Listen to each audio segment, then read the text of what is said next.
Halo,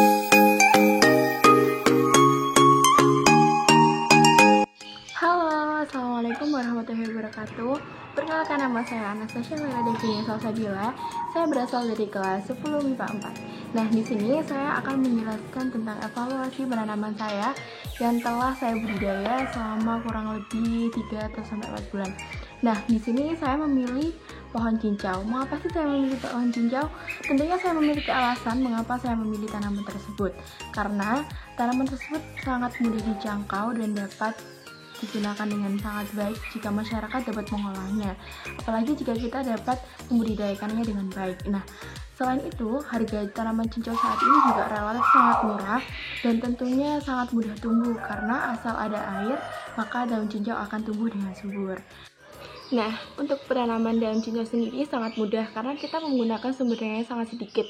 Yang pertama, kita hanya membutuhkan bibit cincau, yang kedua pupuk, yang ketiga pot atau polybag, yang keempat tanah, dan yang kelima adalah air yang cukup untuk pada fase pemeliharaannya. Nah, bagaimana sih cara membudidayakan tanaman cincau? Yang pertama adalah fase pembibitan. Yang pertama yaitu pilih batang lumayan tua, lalu kita potong melintang memakai pisau tajam. Dan yang kedua, kita harus merendam batangnya jika kita menggunakan teknik stek. Nah, yang ketiga, jangan lupa memberikan lubang di setiap sudut polybag sebagai jalan keluar masuk udara. Nah, pada saat tumbuh bulu akar, kita bisa langsung memindahkannya di tempat lahan kita, bisa langsung ditanam di tanah atau ditanam yang lain. Dan fase perawatannya juga sangat mudah, kita menambahkan pagar di sekitarnya.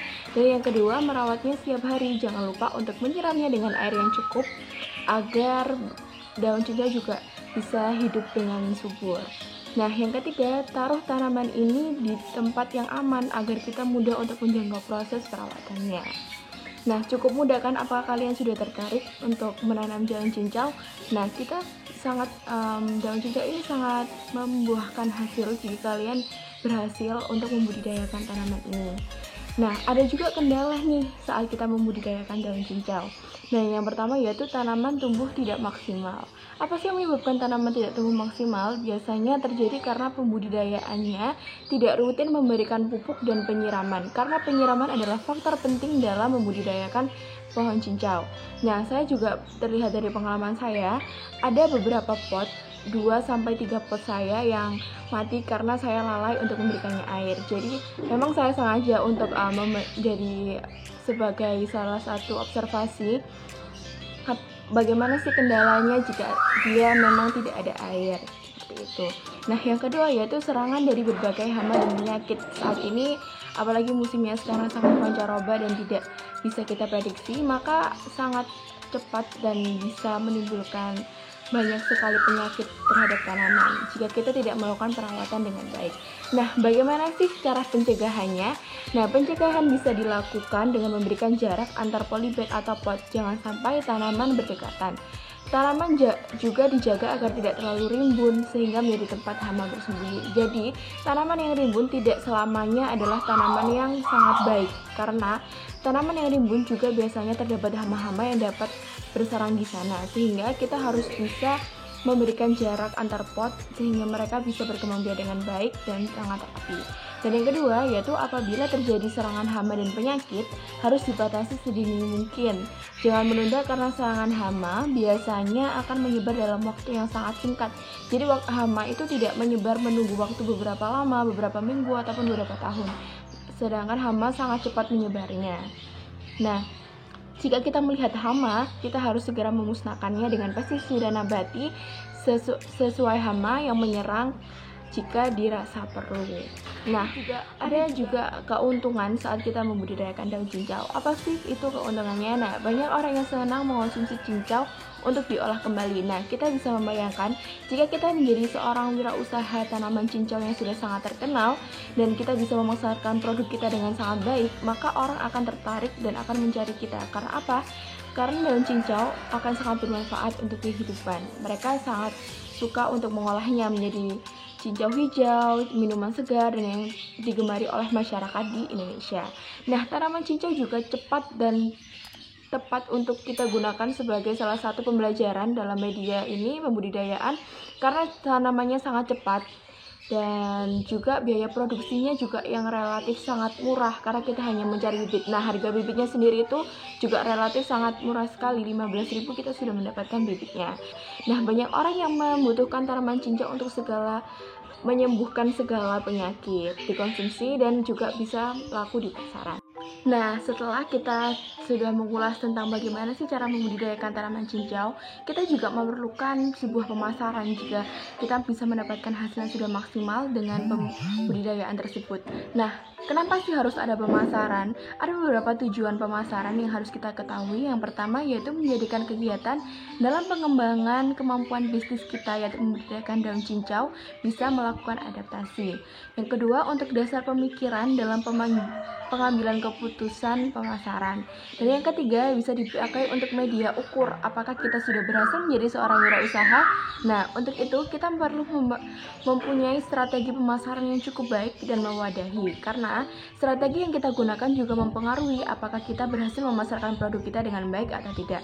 Nah, strategi pemasarannya yaitu dibagi menjadi dua, secara langsung dan secara tidak langsung. Nah, apa sih bedanya secara langsung dan secara tidak langsung? Nah, jika secara langsung yaitu pemasaran yang menekankan pada interaksi langsung dengan konsumen.